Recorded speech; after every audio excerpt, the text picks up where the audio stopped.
ನಮಸ್ಕಾರ ರೀ. ಒಬ್ಬ ಪರಿಪಕ್ವವಾದ ಮನುಷ್ಯನಿಗೆ ಗುರು ಯಾವ ರೂಪದಿಂದಾದರೂ ಬರಬಹುದು ಅಂತ.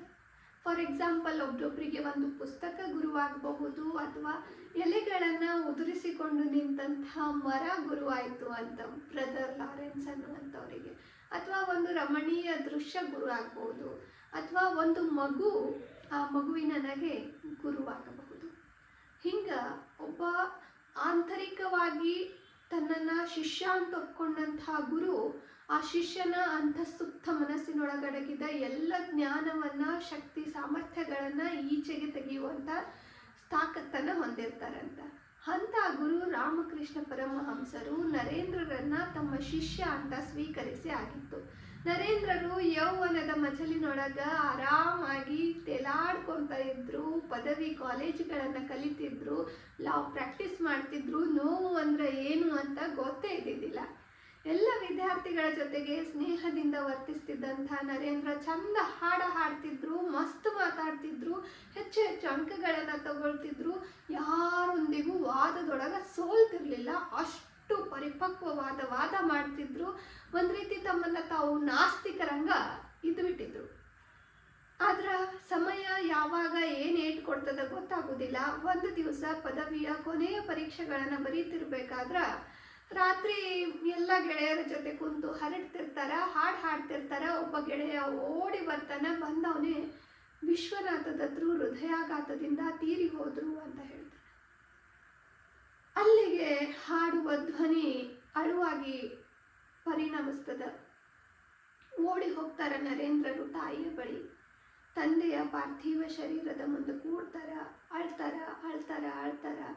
ಇಷ್ಟು ದಿನ ಅನೇಕರಿಗೆ ದಾಸೋಹ ಮನೆಯಾಗಿದ್ದಂತಹ ದತ್ತ ಭವನ ಒಮ್ಮಿಂದೊಮ್ಮಿಲೆ ಏನೂ ಇಲ್ಲದ ಎಲ್ಲ ಆಸರೆಯನ್ನು ಕಳ್ಕೊಂಡಂತಹ ಬಡಕಲು ಮನೆಯಾಗಿ ನಿಲ್ತದ. ಯಾರಿಗೂ ಏನೂ ಕೇಳದ ಸ್ಥಿತಿಯೊಳಗೆ ಭುವನೇಶ್ವರಿ ದೇವಿ ಇರ್ತಾರ. ನರೇಂದ್ರನ ಮೇಲೆ ಮನೆಯ ಜವಾಬ್ದಾರಿ ಬೀಳ್ತದ. ತಂದೆ ಶಿಸ್ತು ದುಡಿತಿರ್ತಾರ, ಮಸ್ತ್ ದಾನ ಮಾಡ್ತಿರ್ತಾರ. ಸೇವಿಂಗ್ಸ್ ಅನ್ನೋದು ಏನೂ ಮಾಡಿರುವುದಿಲ್ಲ, ಎಲ್ಲಿಯೂ ಒಂದು ರೂಪಾಯಿನೂ ಹುಟ್ಟುವುದಿಲ್ಲ.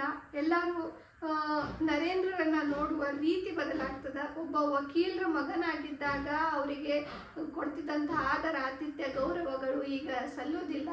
ಕೆಲಸಕ್ಕಾಗಿ ಪರದಾಡ್ತಾರ, ಎಲ್ಲರ ಮನೆ ಬಾಗಿಲಿಗೆ ಹೋಗಿ ತಟ್ತಾರ. ಆದರೆ ಯಾರು ನರೇಂದ್ರರಿಗೆ ಕೆಲಸ ಕೊಡುವುದಿಲ್ಲ. ತಾಯಿಗೆ ಉಪವಾಸ ಇರ್ಲಿಕ್ಕೆ ಬಿಡಬಾರ್ದು ಅಂತ ಹೇಳಿ ಅದೆಷ್ಟು ಸುಳ್ಳುಗಳನ್ನು ಹೇಳ್ತಾರೆ. ನನ್ನ ಗೆಳೆಯನ ಮನ್ಯಾಗ ಊಟ ಆಯಿತು, ಅವ್ರು ಊಟಕ್ಕೆ ಕರೆದಾರೆ, ಇವ್ರು ಊಟಕ್ಕೆ ಕರೆದಾರೆ, ಅಲ್ಲಿ ಸಂಗೀತ ಕಚೇರಿ ಅದ, ಇಲ್ಲಿ ಸಂಗೀತ ಕಚೇರಿ ಅದ, ಸುಳ್ಳು ಹೇಳಿ ಉಪವಾಸ ಮಲಗ್ತಿರ್ತಾರೆ. ವಿಶ್ವನಾಥ ದತ್ತರು ಸಾಯುಕಿನ ಮೊದಲೇ ನರೇಂದ್ರರಿಗೆ ಯಾವತ್ತೂ ವಲ್ಲ ಅಂತಿದ್ರೂ ಒಂದು ಒಳ್ಳೆ ಹುಡುಗಿಯನ್ನು, ಒಳ್ಳೆ ಮನೆತನದ ಶ್ರೀಮಂತರ ಹುಡುಗಿಯನ್ನು ಮದುವೆ ಮಾಡಬೇಕು ಅಂತ ಹೇಳಿ ನಿಶ್ಚಯನೂ ಮಾಡಿರ್ತಾರೆ. ಆದರೆ ಈಗ ವಿಶ್ವನಾಥ ದತ್ತರು ಹೋದ್ಮೇಲೆ ಆ ಮನೆಯೊಳಗೆ ಏನೂ ಸಿರಿ ಸಂಪತ್ತಿಲ್ಲ ಅನ್ನೋದು ಅರ್ಥ ಆದ್ಮೇಲೆ ಆ ಹುಡುಗಿ ಕಡೆಯವರು ನಾವು ಹೆಣ್ಣು ಕೊಡೋದಿಲ್ಲ ಅಂತಾರೆ. ಅವಾಗ ಎಲ್ಲರಿಗೂ ಬೇಜಾರಾಗ್ತದ. ಆದ್ರೆ ಅತ್ಯಂತ ಖುಷಿಯಿಂದ ಸಂಭ್ರಮಿಸಿದವರು ರಾಮಕೃಷ್ಣ ಪರಮಹಂಸರು. ಈತ ಈ ಜಗತ್ತಿನ ಮುಂದಿನ ಅಪರೂಪದ ಶ್ರೇಷ್ಠ ಸನ್ಯಾಸಿ ಆಗ್ಲಿದ್ದಾನ, ಮದುವೆ ಮಾಡ್ಕೊಳಿಕ್ ಹೊಂಟಿದ್ದ. ಬರೋಬ್ಬರಿ ಆಯ್ತು ನೋಡು ಅಂತ ಹೇಳಿ ಖುಷಿ ಪಡ್ತಾರ. ಅವರು ಪೂಜಿಸುವ ಕಾಳಿ ಮಾತೆಗೆ ನಮಸ್ಕರಿಸಿ, ನೀ ನನ್ನ ಮಾತು ಕೇಳ್ದಿ ತಾಯಿ ಅಂತ ಹೇಳ್ತಾರೆ. ನರೇಂದ್ರರು ಕಷ್ಟದೊಳಗೆ ಎಲ್ಲರ ನಿಜ ರೂಪ ತಿಳಿಯುವುದು ಅನ್ನುವ ಸತ್ಯವನ್ನು, ಲೋಕಾರೂಢಿಯನ್ನು ಅರ್ಥ ಮಾಡಿಕೊಂಡು ಅಲ್ಲಿ ಬರುವಂಥ ಸಣ್ಣ ಪುಟ್ಟ ಕೆಲಸಗಳನ್ನು ಮಾಡಿಕೊಂಡು, ಹಾಡಿಕೊಂಡು ಭಾಷಣಗಳನ್ನು ಮಾಡಿ ಅಷ್ಟೋ ಇಷ್ಟೋ ಸಂಪಾದನೆ ಮಾಡಿ ಹೆಂಗೋ ಮನೆಯನ್ನು ಸಾಗಿಸ್ತಿರ್ತಾರೆ. ಸಿಕ್ಕಾಪಟ್ಟೆ ನೋವಾಗಿರ್ತಾರೆ. ಆದರೂ ಮುಂಜಾನೆ ಎದ್ದ ಕೂಡಲೇ ಸೃಷ್ಟಿಕರ್ತನಿಗೆ, ಶಿವನಿಗೆ ನಮಸ್ಕಾರ ಮಾಡ್ತಿರ್ತಾರೆ. ಈ ಅದ್ಭುತ ಬದುಕನ್ನು ಕೊಟ್ಟದಕ್ಕೆ ಧನ್ಯವಾದ ಅಂತಿರ್ತಾರೆ. ಒಂದು ದಿನ ಅವರ ತಾಯಿ ಭುವನೇಶ್ವರಿ ದೇವಿ ಸಿಟ್ಟಿಗೆದ್ದು, ಯಾಕ ಆ ಶಿವನಿಗೆ ನೀನು ನಮಸ್ಕಾರ ಮಾಡ್ತಿ, ಯಾಕ ಆ ಶಿವನೊಳಗೆ ನೀನು ಪ್ರಾರ್ಥನೆ ಮಾಡ್ತಿ, ನಮಗೇನು ಮಾಡ್ಯಾನವ, ಬಿಟ್ಟು ಬಿಡು ಅಂತ ಬೈತಾರ. ಅವತ್ತಿನಿಂದ ನರೇಂದ್ರರು ಎಲ್ಲ ದೇವರ ಅಸ್ತಿತ್ವವನ್ನು ವಿರೋಧಿಸಿ ನಾನೊಬ್ಬ ನಾಸ್ತಿಕ, ದೇವರು ಇಲ್ಲ ಅಂತ ಹೇಳಿಕ್ಕೆ ಆರಂಭ ಮಾಡ್ತಾರೆ. ಇಂಥ ವಿಷಯಗಳು ಭಾಳ ಜಲ್ದಿ ಹರಡ್ತಾವೆ ನೋಡ್ರಿ ಎಲ್ಲ ಕಡೆ.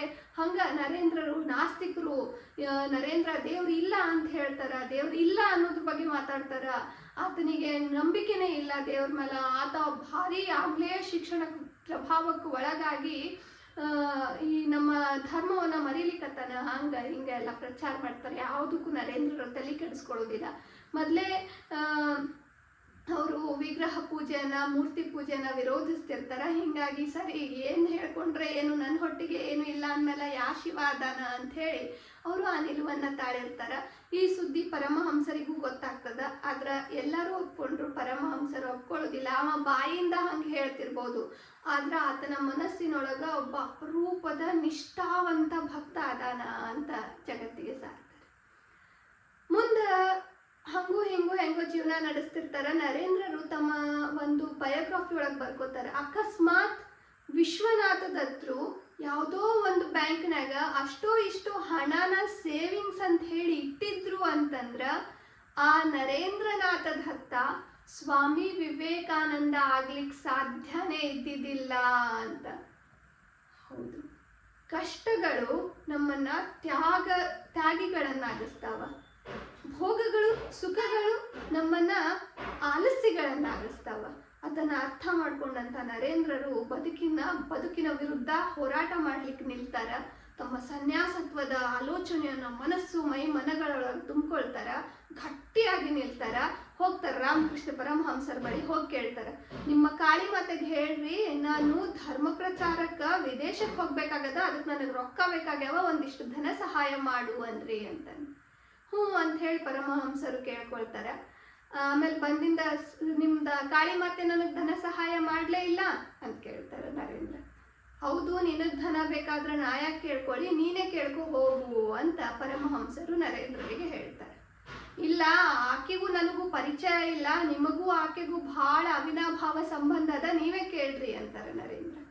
ನಿನಗೆ ಬೇಕಾಗದ ನೀ ಕೇಳು, ನಾ ಯಾಕೆ ಕೇಳಿ ಅಂತ ಪರಮಹಂಸರು. ಸರಿ ಆಯ್ತು ಬಿಡು, ಇನ್ನೇನು ಮಾಡೋದು ಅಂತ ಹೇಳಿ ಅವತ್ತಿನ ದಿನ ರಾತ್ರಿ ನರೇಂದ್ರರು ಕಾಳಿ ಮಾತೆಯ ಗುಡಿಗೆ ಹೋಗಿ, ಎಂದೂ ಯಾವ ದೇವರಿಗೂ ಕೈ ಮುಗಿಯದ ವ್ಯಕ್ತಿ ಕೈ ಮುಗಿದು ಏನು ಕೇಳ್ತಾರ, ತಾಯಿ ನನಗೆ ವಿವೇಕವನ್ನ ಜ್ಞಾನವನ್ನ ನಿನ್ನನ್ನು ಸದಾ ನನ್ನೊಳಗೆ ಕಾಣುವಂಥ ಶಕ್ತಿಯನ್ನು ಕೊಡು ಅಂತ ಕೇಳ್ತಾರೆ. ಮನಸ್ಸಿನಾಗ ಏನೋ ಒಂಥರ ನಿರಾಳ ಭಾವ ತಳೀತದ, ಮೈ ಮನಸ್ಸುಗಳು ಸದೃಢ ಆಗ್ತಾವ, ಕಂಗಳೊಳಗೆ ಕಾಂತಿ ಹೆಚ್ಚಾಗ್ತದ, ಹೊರಗೆ ಬರ್ತಾರ. ಮರುದಿವ್ಸ ಪರಮಹಂಸರು ಕೇಳ್ತಾರೆ, ಕೇಳ್ಕೊಂಡೇನು ಕಾಳಿ ಮಾತೆಗೆ ಧನ ಸಹಾಯ ಬೇಕು ಅಂತ ಹೇಳಿ. ಅಯ್ಯೋ, ನಾ ಕೇಳಕ್ಕೆ ಹೋಗಿದ್ದೆ ಹಣ, ಆದ್ರೆ ನಾ ಏನು ಕೇಳ್ದೆ, ವಿವೇಕ ಕೇಳ್ದೆ, ಜ್ಞಾನ ಕೇಳ್ದೆ, ಆಕೆಯ ದರ್ಶನ ಸದಾ ನನಗೆ ಆಗುವಂಗೆ ಕೇಳ್ದೆ ಅಲ್ಲ, ನೆನಪೇ ಹಾಕ್ಬಿಟ್ಟೆ ಅಂತಾರೆ ವಿವೇಕಾನಂದ. ಸರಿ, ಈಗ ಮತ್ತೊಮ್ಮೆ ಕೇಳ್ಕೊಂಬ ಹೋಗು, ಯಾವ ಕಾರ್ಯ ಮಾಡ್ಬೇಕು ಅನ್ಕೊಂಡು ಅದನ್ನೇ ನೆನಪು ಹಾಕಿ ಹೋಗಿಯಲ್ಲ, ನಿನ್ನ ಏನು ಕೇಳಕ್ಕೆ ಸಾಧ್ಯ ಅದ, ಹೋಗಿ ಕೇಳ್ಕೊಂಬ ಅಂತ. ಮತ್ತು ಅವತ್ತು ಹೋಗ್ತಾರ ಕಾಳಿ ಮಾತೆಯ ಮೂರ್ತಿ ಎದುರು ಕೈ ಮುಗಿದು ನಿಂತಾಗ ಅವರಿಗೆ ಧನ ಕೇಳುವುದು ನೆನಪೇ ಆಗುವುದಿಲ್ಲ. ನನಗೆ ವಿವೇಕವನ್ನು ಕೊಡು, ನಿನ್ನ ದರ್ಶನವನ್ನು ಸದಾ ಕಾಣುವಂಥ ಶಕ್ತಿಯನ್ನು ಕೊಡು ಅಂತಾನೆ ಕೇಳ್ತಾರೆ. ಅವಾಗ ಅವರಿಗೆ ಸತ್ಯದ ಅರಿವಾಗ್ತದ. ಈಗ ಆ ಕ್ಷಣ ವಿವೇಕಾನಂದರು ಬರ್ಕೊಳ್ತಾರ, ಒಬ್ಬ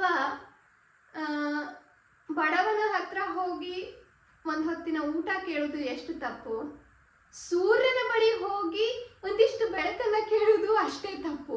ಅದನ್ನೊಳಗೆ ಒಬ್ಬ ಕೋಟ್ಯಾಧೀಶನ ಬಳಿ ಹೋಗಿ 1 ರೂಪಾಯಿ ಕೇಳಿದ್ರೆ ಅದು ಅಸಹ್ಯ ಅನ್ನಿಸ್ತದ. ಹಂಗೆ ಮಾಡಬಾರ್ದು.